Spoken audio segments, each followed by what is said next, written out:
These are the cons of living in an RV. Actually, I had to think long and hard about this list because there is not many. There is a reason. Most people talk about the pros because they majorly outweigh the cons.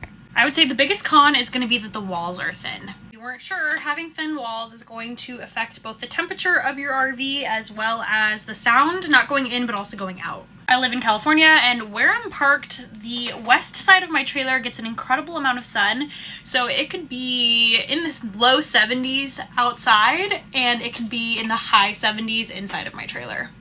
Luckily, putting up the double reflective insulation on the windows has made a huge difference. However, you still are going to deal with some insulation issues for hot and cold weather. I live in California, so I don't have to insulate my trailer for the winter.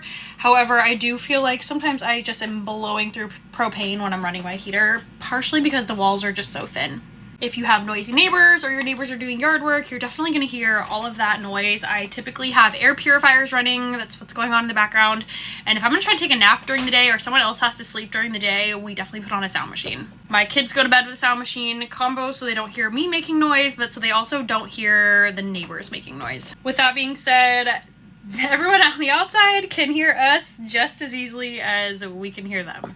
A few other cons is going to be lack of space, but again, you're not typically living in an RV unless you've either planned to live in an RV, you wanted to downsize, you already were downsizing, or you're just up for downsizing. If you're moving into an RV and you're planning on keeping all of the stuff that you used to have in a house, I would sit down and definitely check yourself mentally and figure out what you're having a hard time of letting go of and why before you even attempt to move into an RV.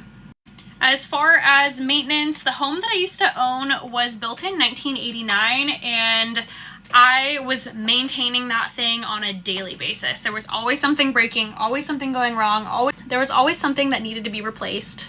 My RV has been very easy for me to maintain. I have had one issue with my refrigerator where it did stop working. However, I was able to find a mobile RV repairman. I paid my deductible, which was like $100, and my warranty covered it. I'm finding whenever people have trouble with their RVs, it's because it's sitting not being used for 6 or 9 months, and then they take it camping and they're expecting everything to work when nothing's been turned on, none of the batteries have been used. That's when you're gonna have issues, is when you're not using things.